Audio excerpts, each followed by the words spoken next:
ચલો આપણે જોઈએ 8 ફેબ્રુઆરી 2026ના કરંટ અફેર. રાષ્ટ્રીય સમાચારમાં શું છે તો કે કેન્દ્રીય બજેટનું સમાપન થયું છે અને વિનિયોગ વિધેયક એપ્રિએશન બિલ અને નાણાં વિધેયક પર પસાર કરવામાં આવ્યા છે. ગ્રીન હાઇડ્રોજન ટ્રેન માટે પણ એ લોકોએ પહેલ કરી છે, જેમાં સ્વદેશી ગ્રીન હાઇડ્રોજન ટ્રેનનું ટ્રાયલ હરિયાણાના જીન સનીપત સેક્શન પર સફળતાપૂર્વક કરવામાં આવ્યું છે.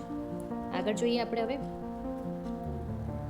તો કે વન નેશન વન કલેક્શન માટે તો કે આગામી ચૂંટણીમાં મતદારમાં અમલ કરવાની વિચારધારા તેજ ચલી રહી છે. ગુજરાત બજેટમાં વાત કરીએ તો બ્લુ ઇકોનોમી એટલે દરિયાઈ અર્થતંત્ર પર નીતિ જાહેર કરી છે અને એના પર ભાવનગર અને પોરબંદર ખાતે નવા ફિશિંગ ટર્મિનલ વિકસાવે. સૌર ઉર્જામાં શું અત્યારે બહુ ચાલ્યું છે PM સૂર મફત ઘર વીજળી યોજના છે, 20 લાખને પાર કરી ગયો છે. દેશમાં સૌથી વધુ આંકડો છે અત્યાર સુધી નોંધાયેલો. આગળ જોઈએ ગિફ્ટ સિટીમાં છે બુલિયન એક્સચેન્જનું પણ છે. સોનાના વેપાર ગયા વર્ષ કરતાં આ વખતે શું છે તો 40% ઉછાળો વધારે આવ્યો છે. આંતરરાષ્ટ્રીયમાં વાત કરીએ તો ક્લાઇમેટ ફાઇનાન્સમાં શું છે તો કે $100 બિલિયનથી વધુ ભંડોળની માંગણીનું નેતૃત્વ સોંપવામાં આવ્યું છે અને ભારતને ગ્લોબલ સાઉથના પ્રતિનિધિ તરીકે પણ ક્લાઇમેટ ફાઇનાન્સ તરીકે વિકસિત કર્યું છે.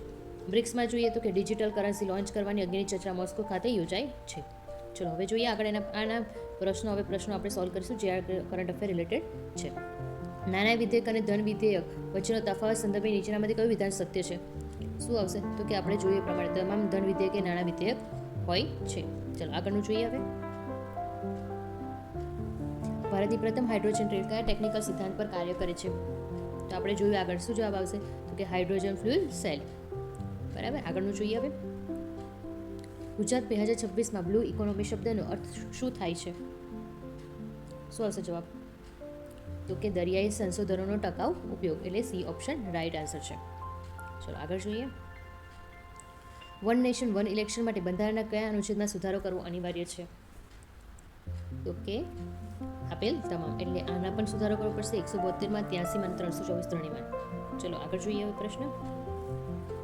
ક્લાઇમેટ ફાઇનાન્સના સંદર્ભમાં ગ્રીન ક્લાઇમેટ ફંડ GCFનું મુખ્ય કાર્યાલય ક્યાં આવેલું છે?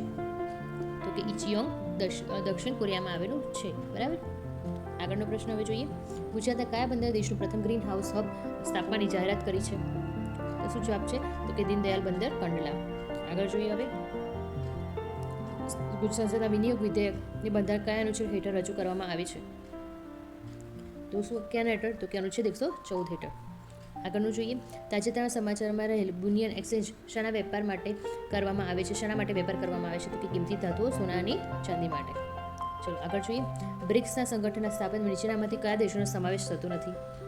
તો કે એમાં અર્જેન્ટિનાનો સમાવેશ થતો નથી, બાકીના બધાનો સમાવેશ થાય છે. બરાબર. PM સૂર મફત યોજના હેઠળ મહત્તમ બિલ કેપ્સુલ સબસિડી મળવા માટે પાત્ર છે 3 કિલોવોલ્ટ સુધી તો કે